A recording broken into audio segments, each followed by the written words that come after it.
Hello everyone. आज हम पढ़ेंगे डेट पाम और ये हमारा पोमोलॉजी का लास्ट लेक्चर होने वाला है। ठीक है, हमने सारे फ्रूट्स कवर कर लिए हैं। ऑलमोस्ट जितना भी आपको मेजर और माइनर फ्रूट्स पढ़ना था हम सारे कवर कर लिए हैं। लास्ट हमारा डेट पाम बचा हुआ है। इससे भी क्वेश्चन बहुत सारे बनते हैं, जैसे कि आपको बहुत सारे टर्म्स मिलेंगे इसमें। तो आई होप आप लोग को पोमोलॉजी पढ़ने में मज़ा आ रहा होगा। सारे फ्रूट्स जो हैं वो इम्पॉर्टेंट हैं, चाहे वो मेजर फ्रूट्स हो या माइनर फ्रूट्स हो, क्वेश्चन सारे से आते हैं। और वेराइटीज़ तो कहीं से भी आपको पूछ सकता है, तो वेराइटीज़ तो मस्ट है पढ़ना। ठीक है, तो आज हम डेट पाम पढ़ेंगे। तो चलिए स्टार्ट करते हैं आज का सेशन। सबसे पहले हम बात करेंगे head in fire. Head in fire जो कि डेट पाम को कहा जाता है, या फिर फुट इन वाटर क्रॉप, या फिर ट्री ऑफ लाइफ। ये सारा हमारा कॉमन नेम आप कह सकते हैं, या फिर जो स्पेसिफिक रीजन में होता है उसमें ये प्रोनाउंस किया जाता है। Head in fire and foot in water. Head in fire का क्या मतलब होता है कि आपको ऐसे ये डेट का पाम का जो पेड़ आपने देखा होगा बहुत ऊंचा होता है। ठीक है, तो ऐसा लगता है कि इसका जो हेड है वो हमारा फायर जैसा दिखता है। ठीक है, उसका जो लीव्स वगैरह उसका अरेंजमेंट जैसा होता है। और फुट इन वाटर मतलब कि ऐसा लगता है कि उसका फुट पानी में है। ठीक है, मतलब वो बहुत ज़्यादा ऊंचा होने की वजह से इस तरीके का इसको नाम दिया गया है। तो डेट पाम को head in fire and foot in water crop कहा जाता है, या फिर इसको ट्री ऑफ लाइफ भी कहते हैं। बॉटेनिकल नेम की बात करें तो बॉटेनिकल नेम जो है वो हमारा फ्यूनिक्स डेक्टाइलीफेरा है। इसका बॉटेनिकल नेम फैमिली पाल्मेई है। ओरिजिन जो है वो हमारा मेडिटेरियन रीजन या फिर इराक भी पूछा जा सकता है, और मेडिटेरियन रीजन भी कहते हैं। इराक और ईरान में कंफ्यूज मत होइएगा। ईरान जो है वो हमारा पोमीग्रेनेट का ओरिजिन है, और इराक है वो हमारा डेट पाम का ओरिजिन है। ठीक है, ये जो है वो हमारा डिसाइडियस फ्रूट होता है। डिसाइडियस फ्रूट क्रॉप बोला जाता है, मतलब कि ये लीफ अपने एक बार शेड करते हैं इन अ ईयर। ठीक है, ये हमारे पेरेनियल नेचर के होते हैं। आपने देखा होगा डेट पाम बहुत सालों तक चलता है। ठीक है, क्रोमोसोम नंबर की बात करें तो क्रोमोसोम नंबर 2n = 36 होता है।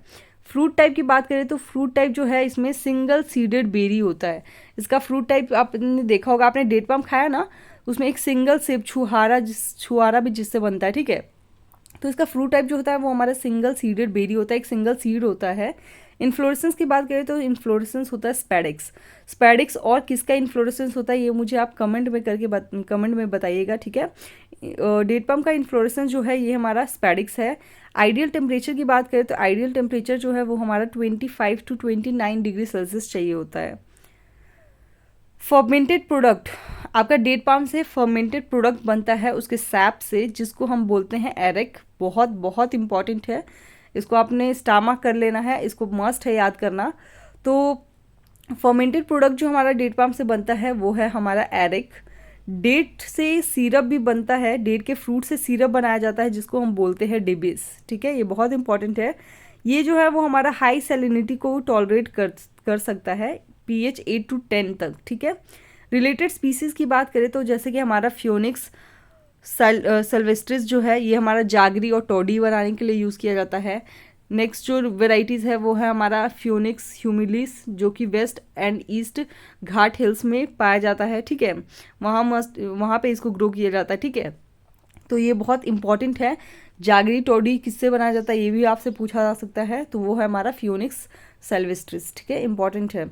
क्लाइमेट एंड प्रोपगेशन की बात करें तो वेल ड्रेन लूमी सॉइल चाहिए होता है। एल्कलाइन और सेलाइन सॉइल को बियर कर सकता है, लेकिन well drain Lumi soil suitable होता है। ठीक है, हीट यूनिट्स की बात करें तो हीट यूनिट्स जो है वो हमारा 3300 यूनिट्स तक ये इसका हीट यूनिट्स होता है। ठीक है, फ्रूटिंग पीरियड की बात करें तो फ्रूटिंग पीरियड जो है वो हमारा फरवरी टू जुलाई में, मतलब कि आपका मेनली आप देखोगे गर्मियों के टाइम पे आता है। ठीक है, तो फ्रूटिंग पीरियड जो है ये इसका फरवरी टू जुलाई तक होता है। प्लांटिंग की बात करें तो प्लांटिंग हमारा जुलाई टू सितंबर में मेनली किया जाता है, रेनिंग सीजन में। पॉलिनेशन की बात करें तो इसमें भी हमारा क्रॉस पॉलिनेशन आपको देखने को मिलता है। मेल और फीमेल का जो रेशियो देखने को मिलता है वो हमारा 2 to 3 मेल और 100 फीमेल का रेशियो होता है। जैसे कि आपका बनाना के केस में भी आपको 1:10 को देखने मिलता है, एक मेल प्लांट 10 फीमेल प्लांट को पॉलिनाइज करवाता है। उसी तरीके से इसमें भी क्रॉस पॉलिनेशन होता है, तो हमारा 2 to 3 मेल प्लांट जो होता है वो हमारा 100 फीमेल प्लांट को पॉलिनाइज करवा सकता है। ठीक है, पॉलिनेट करवा सकता है। मेटाजीनिया इफेक्ट इसमें देखने को मिलता है, कॉमन प्रॉब्लम होता है मेटाजीनिया का, ठीक है। 10% male offshoots to provide adequate pollen grains, इसमें 10% मेल ऑफशूट यूज़ किया जाता है जो हमारा ऑफकोर्स पॉलन ग्रेन प्रोवाइड करेंगे, वही मतलब हो गया मेल और फीमेल का जो रेशियो है, ठीक है। प्लांटिंग टाइम की बात करें तो प्लांटिंग टाइम जो है वो हमारा जुलाई टू सितंबर में मेनली होता है। प्रोपेगेशन की बात करें तो प्रोपेगेशन हमारा सीड से भी करते हैं, ऑफशूट भी यूज़ किया जाता है डेट पाम के केस में। वेट जो होता है वो हमारा 8 to 15 kg होता है ऑफशूट का, 4 to 5 ईयर्स का ऑफशूट यूज़ करते हैं। स्पेसिंग की बात करें तो स्पेसिंग हमारा 6 to 8 मीटर का होना चाहिए, ठीक है। इंडिया में मेनली हम 3 to 4 मीटर यूज़ करते हैं। लीफ प्रूनिंग जो है वो हमारा जून में हम करते हैं, 80 लीव्स रिटेन ओनली, सिर्फ 80 लीव्स रहने देते हैं, बाकी सारे लीव्स हम हटा देते हैं, ठीक है। क्रॉस पॉलिनेटेड क्रॉप है, ये तो मैंने आपको बता ही दिया है। वैरायटीज़ की बात करेंगे तो वैरायटीज़ जैसे कि हमारा हलावी हो गया, ठीक है, खुनेजी हो गया, ये हमारा अर्ली कल्टीवार है। उसके अलावा खादा रावी हो गया, ठीक है, शमरान हो गया, ये हमारा सेयर वैरायटी है। मेजजूल हो गया, लेट राइपनिंग वैरायटी है। बरही हो गया, जहीदी हो गया, मिड सीजन वैरायटी है। खलास हो गया जो कि रॉ और प्रोसेसिंग के लिए यूज़ किया जाता है। दयारी या फिर थूरी हो गया, ठीक है। रेड कलर डेट जैसे कि हमारा जगलोल हो गया, हयानी हो गया, डेट जूस बनाने के लिए जिसको यूज़ किया जाता है। उसके अलावा हमारा खदारावी हो गया, समरन हो गया, जहीदी जिसको हम हार्वेस्ट करते हैं डोका स्टेज पे। डोका स्टेज जो है वो हमारा यूज़ किया जाता है छुहारा प्रिपरेशन के लिए, आपने छुहारा खाया होगा, तो छुहारा प्रिपरेशन के लिए जो हम डेट पाम को हार्वेस्ट करते हैं वो हम डोका स्टेज पे करते हैं, ठीक है। हम डिफरेंट स्टेजेस भी डिस्कस करने वाले हैं डेट पाम का। फ्रूट थिनिंग मतलब आप कब फ्रूट थिनिंग करते हो, मतलब आपका बहुत ज़्यादा बंचेस में हो जाता है जिसकी वजह से आपका क्वालिटी प्रोड्यूस नहीं मिल पाता है, क्वालिटी नहीं हो पाता है फ्रूट्स का, तो उसमें आप क्या करते हो, कुछ फ्रूट्स को रिमूव कर देते हो ताकि जो आपका जितने भी फ्रूट्स हों वो अच्छे क्वालिटी के हों, ठीक है।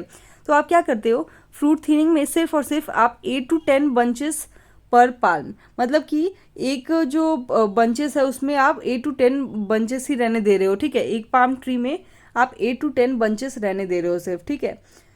रिमूव कर रहे हो आप 1/3 from the centre of bunch के सेंटर से 1/3 पार्ट जो है वो आप रिमूव कर देते हो, या फिर आप इथेफोन का भी यूज़ कर सकते हो जिससे हम फ्रूट थिनिंग आराम से कर सकते हैं।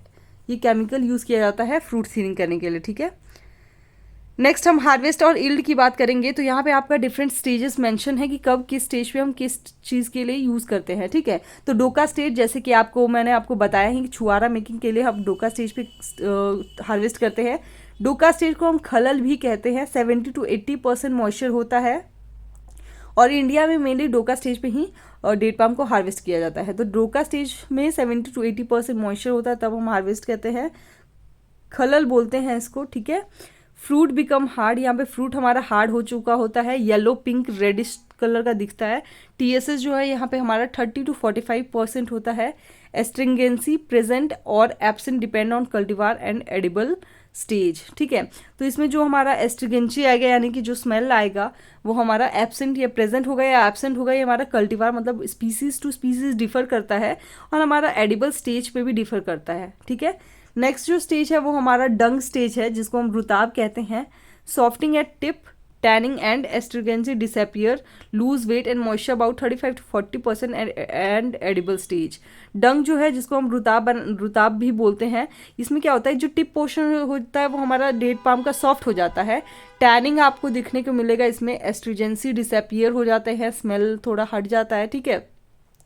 फिर आप लूज वेट होने लगता है, इसका मॉइस्चर हमारा 35 to 40% हो जाता है, ठीक है। उसके बाद बात करें ये हमारा एडिबल स्टेज होता है। पिंड की बात करें जिसको हम तमेर कहते हैं, तो ये हमारा फुल्ली राइप स्टेज होता है डेट पाम का, यहाँ पे जो उसका वेट होता है वो फुल्ली लूज हो चुका होता है। TSS की बात करें तो TSS हमारा 60 to 84% होता है और एडिबल स्टेज है ये हमारा, ठीक है। तो ये हमारा 3 मेनली स्टेज होता है डेट पाम का हार्वेस्टिंग का। मोस्ट इंपॉर्टेंट आपका डोका स्टेज है। नेक्स्ट हम बात करेंगे बियरिंग हमारा 6 years up to 40 to 50 years, हमारा मतलब प्लांटिंग करने के 6 साल बाद से फ्रूटिंग लगने शुरू हो जाते हैं, और 6 to हमारा फिर 40-50 ईयर्स तक आपका फ्रूटिंग वो देते रहेगा, ठीक है। नेक्स्ट हम बात करेंगे हार्वेस्ट। तो हार्वेस्ट हम डोका स्टेज पे करते हैं छुहारा मेकिंग के लिए, जून टू अगस्त में मेनली। यहाँ पे हमारा 70 to 80% मॉइस्चर होता है, यहाँ पे हम छुहारा बनाते हैं। डंग स्टेज जो कि हमारा फ्रेश ईटिंग के लिए, डंग स्टेज जो है वो हमारा फ्रेश ईटिंग के लिए यूज़ किया जाता है, क्योंकि पिंड स्टेज पे तो वो बहुत ज़्यादा सॉफ्ट हो जाता है डेट, ठीक है, तो उसको हम स्टोरेज के लिए यूज़ करते हैं। डंग स्टेज जो है जब आप फ्रेश खाना चाहोगे तो डंग स्टेज आपका बेस्ट होता है फ्रेश ईटिंग के लिए। छुहारा इज़ कमर्शियल डेट और produce of commerce, recovery 33 to 35%। छुहारा जो है ये हमारा कमर्शियल डेट होता है। आपने देखा होगा डेट पाम या फिर जो आप डेट खरीदते हो वो भी आपका वो डोका स्टेज वाला ही होता है जो कि छुहारा होता है, ठीक है। तो ये हमारा कमर्शियल डेट होता है और इसका प्रोड्यूस ऑफ कॉमर्स है, मतलब इससे बहुत अच्छा आपका प्रॉफिट होता है, ठीक है। रिकवरी इसमें 33 to 35% है, मतलब वेस्टेज भी बहुत कम होता है इसमें। तो ये छुहारा भी इम्पॉर्टेंट कमर्शियल आपका हो जाता है, ठीक है। पिंड स्टेज तो आपको पता ही है बहुत ज़्यादा सॉफ्ट हो जाता है, तो पिंड स्टेज पे हम मेनली स्टोरेज करने के लिए यूज़ करते हैं। तो ये डिफरेंट स्टेजेस थे हमारे डेट पाम का। तो हमारा यहाँ पे पोमोलॉजी फिनिश होता है। नेक्स्ट हम ओलरी कल्चर स्टार्ट करेंगे, ठीक है। तो आज के लिए इतना ही। थैंक यू सो मच आपके हार्डवर्क के लिए, आपके पेशेंस के लिए। आई होप आपने पूरा पोमोलॉजी पढ़ा होगा, आपको बहुत मज़ा भी आया होगा पढ़ने में। तो नेक्स्ट हम सेशन से स्टार्ट करेंगे olericulture. Thank you so much.